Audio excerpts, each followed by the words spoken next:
Howdy, folks. Ever felt like there's a quiet wisdom stirring deep down inside you? Something beyond just your everyday thoughts, holding the keys to understanding your very own life and, well, even shaping your reality.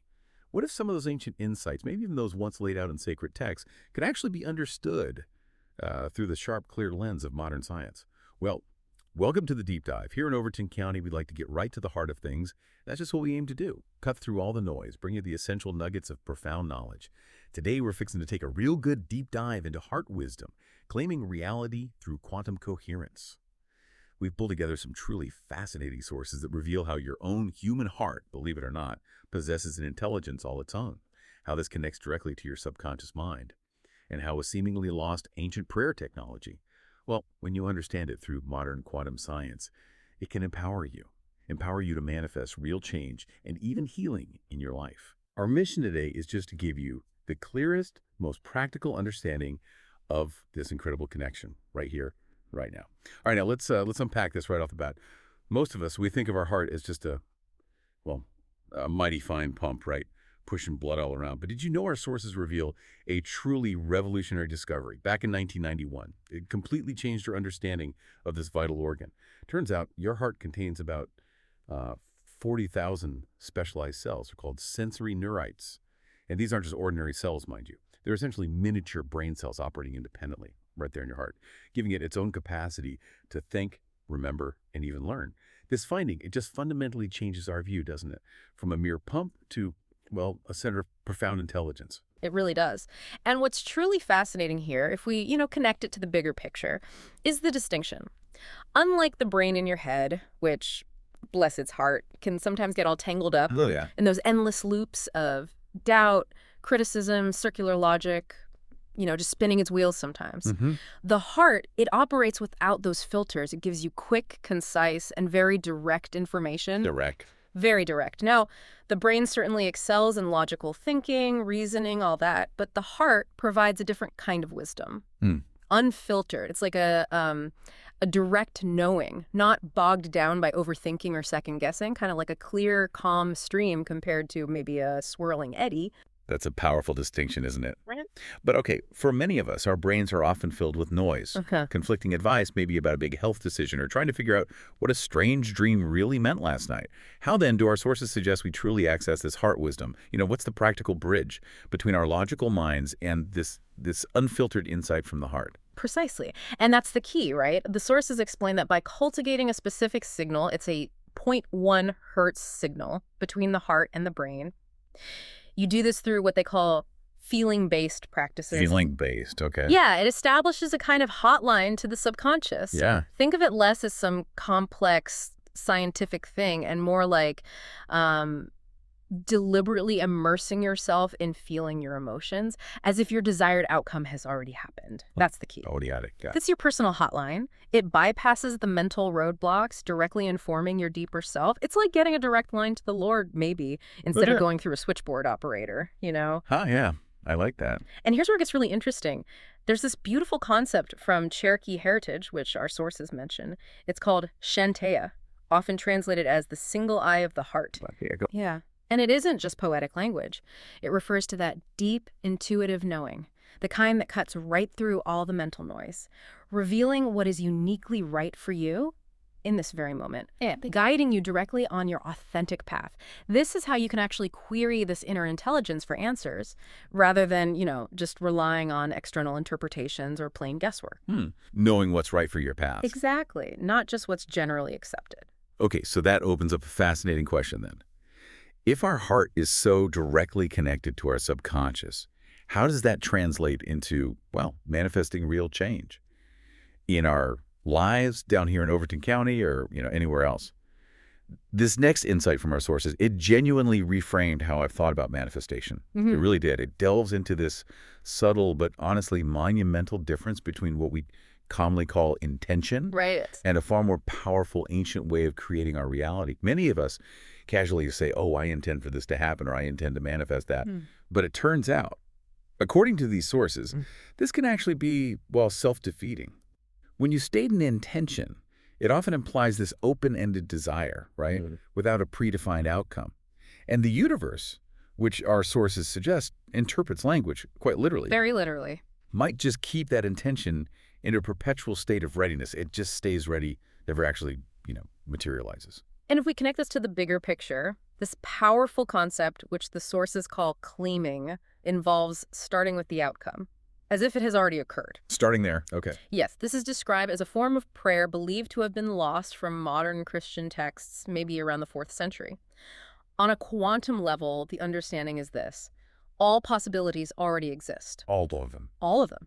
Picture it like a vast, invisible ocean of potential. Perfect health, perfect relationships, abundant resources.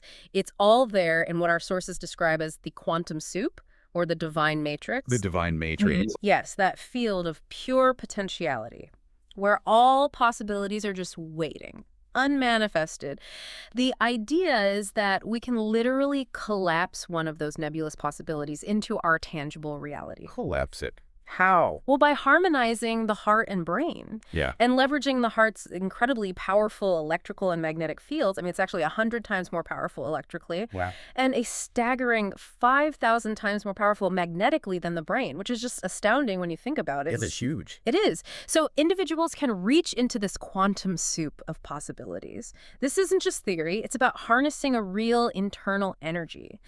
The process involves truly feeling the feelings, as if the desired outcome has already manifested, complete with rich sensory details. So, for example, if you're claiming rain for your parched fields down by the river, you'd actually feel the cool mud under your feet. You'd smell the sweet, earthy scent of rain coming off the dry ground, all while feeling deep gratitude for this already present reality. So it's visceral. Exactly. This is what our sources call the internal quantum technology at play. It's not just thinking, it's feeling it into being. That's a powerful explanation. And it brings to mind that example Gregg Braden shared in our sources, right? His native friend, the shaman from the high desert of northern Mexico. Yes, that one. Who manifested rain by simply feeling the sensory experience of it having already occurred. It wasn't just belief. It was a profound act of claiming through that felt experience. But, okay, when we talk about feeling the sensory experience of something that hasn't happened yet, especially for folks, who are used to operating purely on logic, that can be quite challenging. It can be. Are there specific techniques or, mental shifts our sources suggest to truly embody that outcome beyond just visualizing it? How do we make that emotional leap? That's a vital question because it's precisely the how-to that makes this accessible, right? This ancient prayer technology, it isn't about just vocalizing or, repeated asking like a broken record. Right, not just asking over and over. No, it's about speaking to what our sources call the divine matrix. Imagine it as the universal intelligent field of energy connecting everything. The fabric of reality itself. Okay. It's the medium through which creation occurs. And it speaks the language of the heart's electrical and magnetic waves, generated through feeling. Feeling again. Always feeling. Our sources lay out specific instructions. First, you must marry thought and emotion, as we see in the Gospel of Thomas, actually. Verses 1-6 and 48 tell us, when you make the two thought and emotion one, you will say to the mountain, mountain, mountain, move away. Wow, one force. A unified force, yes, not pulling against each other. Second, you must feel as if the prayer is already answered. This is the core instruction, vividly experiencing the feelings, the sensations of the wish fulfilled, without hidden motives, without judging the present. The Buddhist tradition emphasizes the quality of this feeling, while Judeo-Christian texts give us the instructions on how to create it. And that leads to the third crucial point: no judgment or ego. Oh, that sounds tricky. It can be. It means accepting your current reality without judging it as wrong or bad. Yeah. Instead, you accept what is, then you choose a new reality by simply assuming the feeling of the wish fulfilled. Assuming the feeling. Yes. The idea of no judgment sounds deceptively simple, but it's often one of the hardest parts, I think. Our minds are wired to categorize and label, aren't they? Definitely. Our sources suggest it's a practice. Releasing attachment to what currently is and simply stepping into the feeling of what could be. A powerful example of this: Qigong masters healing a cancerous tumor. Right, you mentioned that. They first accepted its existence. Then they claimed healing by feeling the woman was already perfectly well, chanting, already done now, now.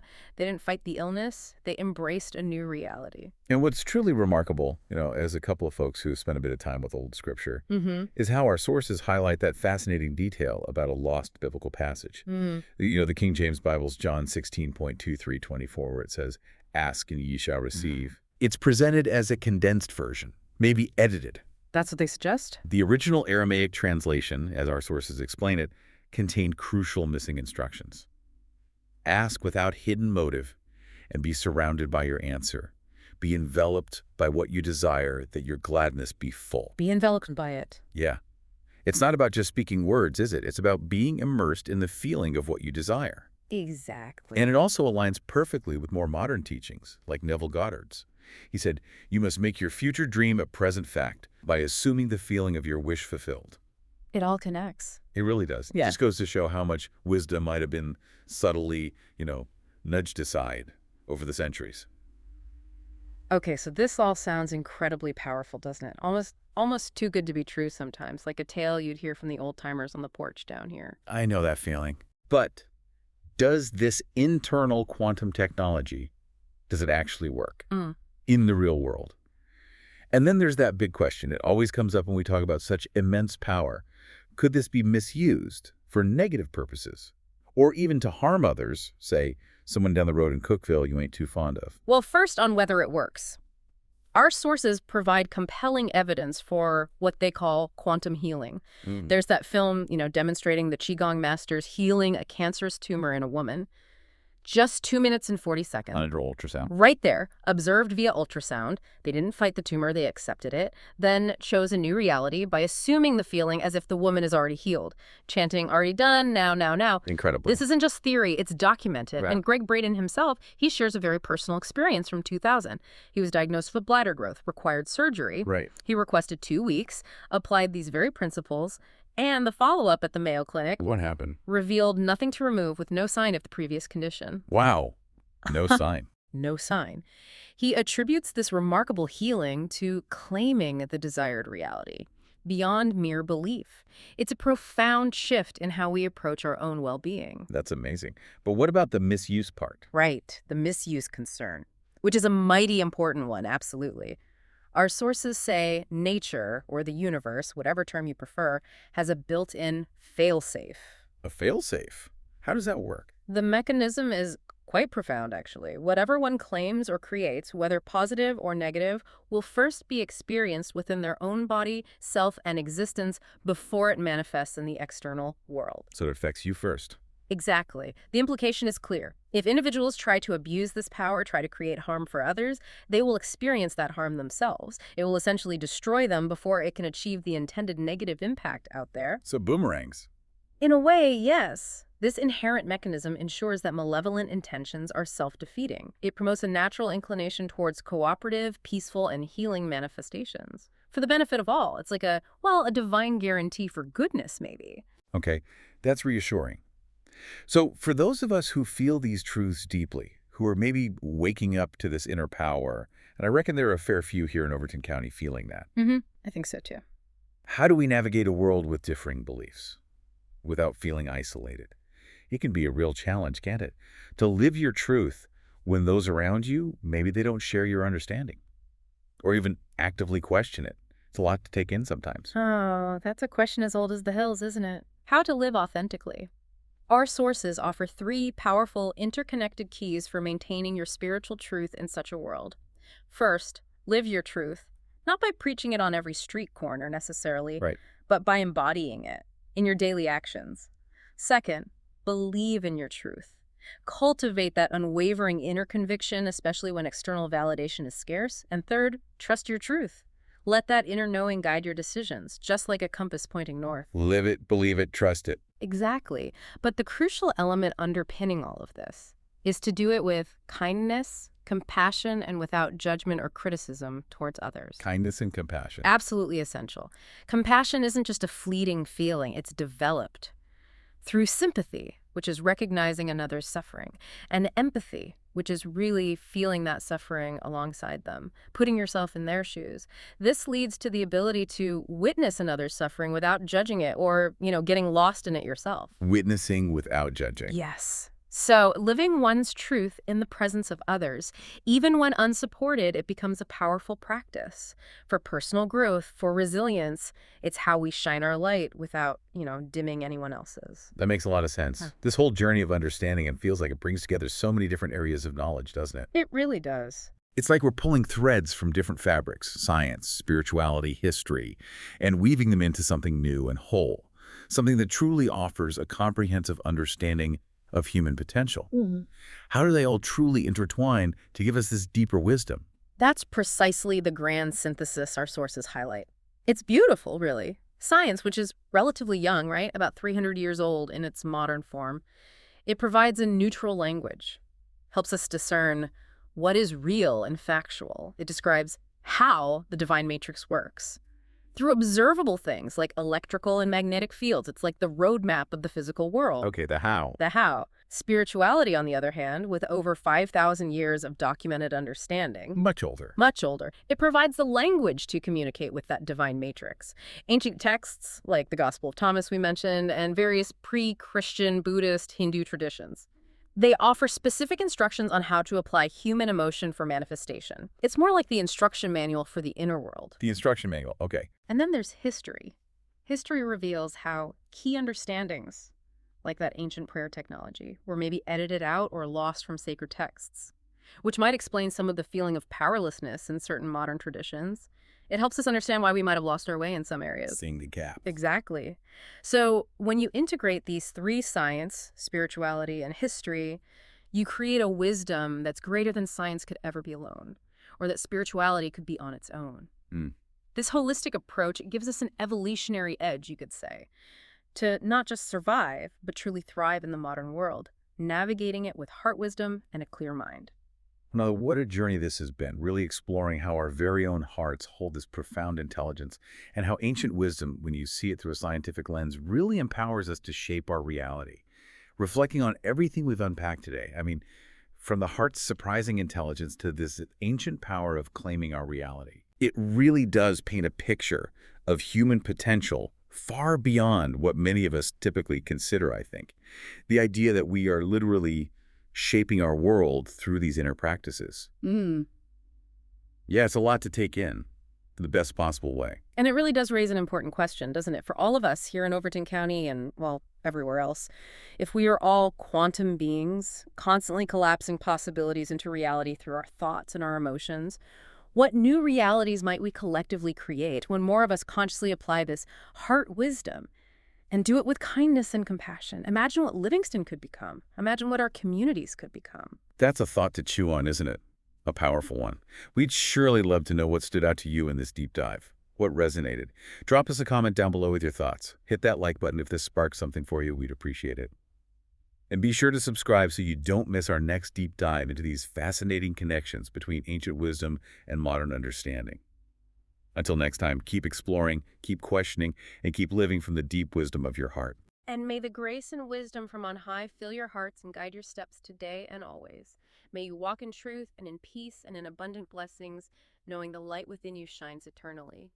God bless you all, every single one of you, wherever you may be listening from.